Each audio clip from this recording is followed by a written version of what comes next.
Assalamualaikum warahmatullahi wabarakatuh. Waalaikumsalam warahmatullahi wabarakatuh. Selamat sore para pemirsa Dangau Inspirasi.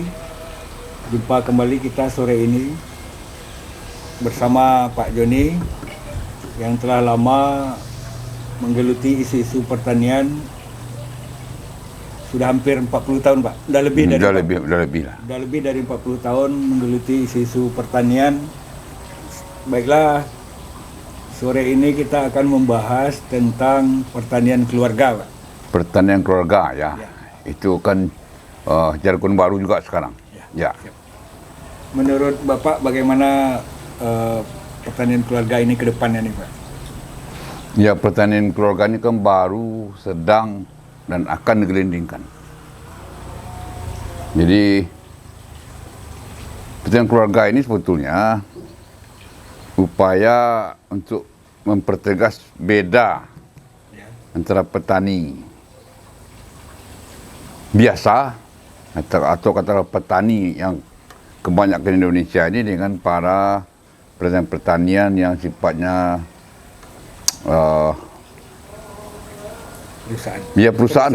perusahaan atau perkooperasian atau apa, pertanian yang perusahaan yang kooperatif lah ya, yang cooperation.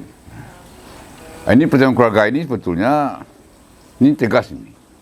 Pertanian keluarga itu pertanian yang tenaga kerjanya atau pelakunya semuanya berasal dari keluarga. Kalau ada mungkin tetangga mungkin sekedar membantu atau dengan kelompok boleh juga seperti arisan atau julo-julo misalnya, julo-julo bersawah atau apa. Jadi prinsipnya tenaga kerjanya dari keluarga. Baik itu di kota maupun di pedesaan. Nah, pertanian keluarga ini kan sebagian besar di pedesaan. Jadi pertanian yang tenaga kerjanya itu dari keluarga itu sendiri. Tidak menggantung kepada pihak lain. Katakanlah seperti di perkotaan, pertanian di rumah tangga, atau lahan pekarangan, ternak ayam, itu segala macam, itu pertanian keluarga namanya. Atau boleh juga orang bersawah, seperti kebanyakan petani Sumatera Barat atau Indonesia, dia kan petani gurem, petani lahan sempit, lahannya cuma 3.000 meter atau 1/4 hektar.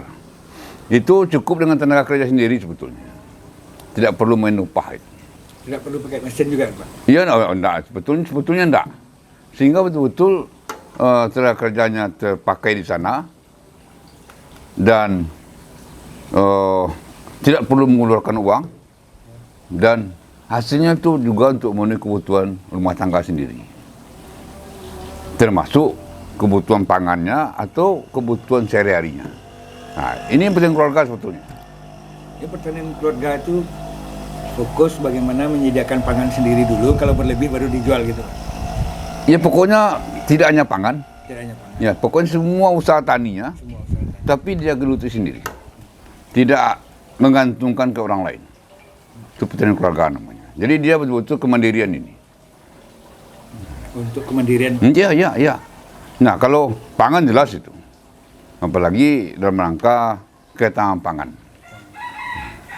Seperti kita dengar pidato presiden kita, presiden terpilih kita, Bapak Prabowo kemarin, Ya, Pak. itu kan jelas itu mengatakan.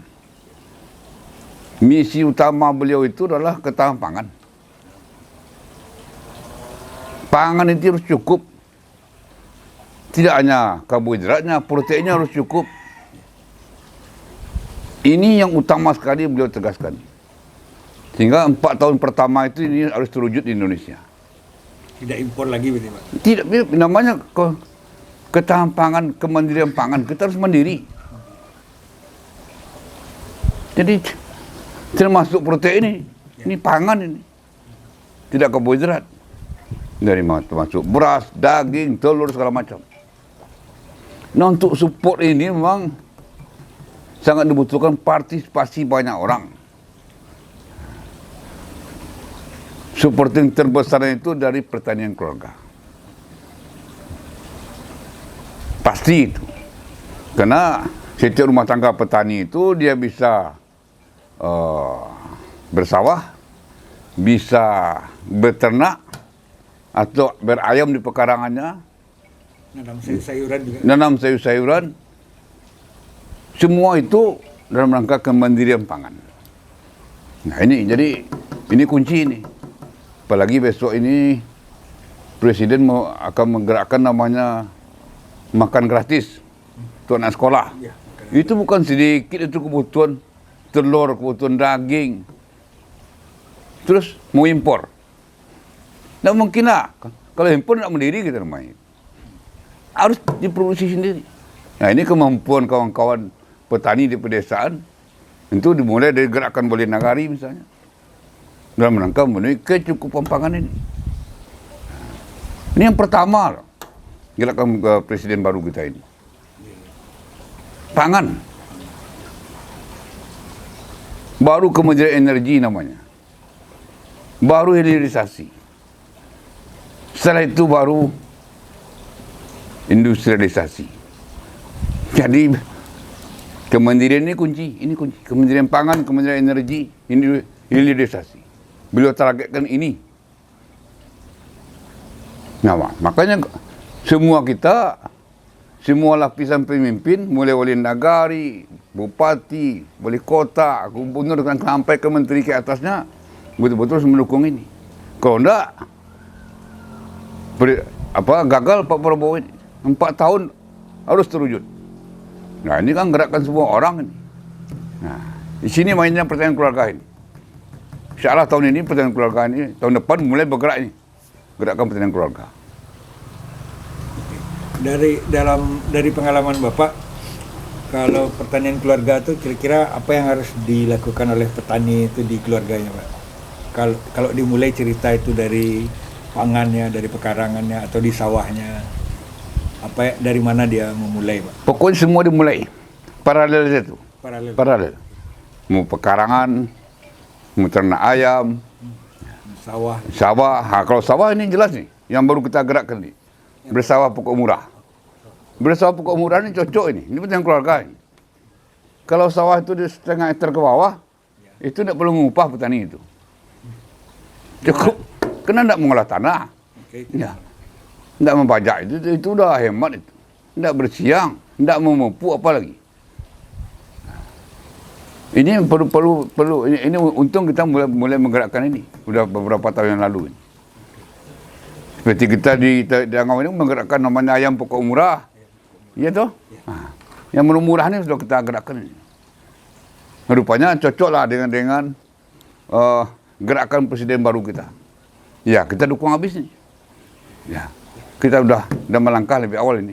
Kalau pangan yang disediakan oleh keluarga itu untuk dirinya, berarti pangannya bisa sehat, Pak? Oh, pasti. Bergizi ya? Ya. Umumnya yang pekarangan itu sifatnya udah pasti lebih kaya proteinnya, kaya nutrisinya, ya. Karena hampir tercemar bahan kimia dan itu murah meriah. Murah meriah dan bergizi. Dan rasanya lebih enak, Pak, karena baru dipetik. Iya, segar. Ya. Nah, itu pertanian keluarga ini. Jadi pertanian keluarga itu sangat jauh berbeda dengan pertanian korporat ya, Pak? Iya. Kadang-kadang kan pertanian keluarga atau pertanian pedesaan ini sudah dikorporatkan. Nah, ini kacau lagi. Tadi apa, Pak? Cara berpikir orang luar petaninya, saya akan mereka korporat. Ya rugilah. Karena kalau pertanian keluarga dengan luas lahan yang terbatas, mereka ibu, anak, dan bapaknya bisa kerjasama. Iya, semua tenaganya itu dari keluarganya. Dan ini sangat-sangat mendukung sekali. Dan saya yakin ini sukses ini. Tapi kalau sudah berpikir macam-macam, ditunggangi program ini dengan hal-hal yang bersifat negatif lah, ini kacau lagi. Sudahlah, kita akhiri itu, kita mulai gerakan ini. Pertanian keluarga. Ya, Bagaimana keluarga kita bergerak untuk memajukan pertanian dalam rangka mendukung pangan di Indonesia ini. Nah, Karena ketahanan pangan juga sangat erat kaitannya dengan kondisi Indonesia saat ini, Pak. Kemarin ketika COVID, sibuklah pemerintah cari-cari di mana mau beli gitu kan, mau impor. makanya udah berapa kali Pak Prabowo kan ngomong ketahanan pangan itu wajib. 2014 itu juga kampanye. Kemarin itu juga kampanye 2019. Kemarin itu lagi, sekarang alhamdulillah terpilih. Ini yang akan diwujudkan beliau. Begitu. Oke. Ya. Oke, Pak. Oke? Oke, Pak. Terima kasih pembahasan sore ini kita bahas tentang pertanian keluarga seperti yang disampaikan Bapak tadi. Pertanian keluarga, gerakan pertanian keluarga ini merupakan sebuah titik awal untuk kemandirian bangsa ini. Kemandirian pangan. Kemandirian pangan. Iya, ya. Kemandirian bangsa ini, ketahanan pangan, ketahanan nasional, itu panjang ceritanya. Oke, Pak. Terima kasih. Nanti kita akan perdalam lagi bagaimana teknis pertanian keluarga ini di sesi berikutnya. Ya. Terima kasih, Pak. Assalamualaikum warahmatullahi wabarakatuh. Waalaikumsalam warahmatullahi wabarakatuh.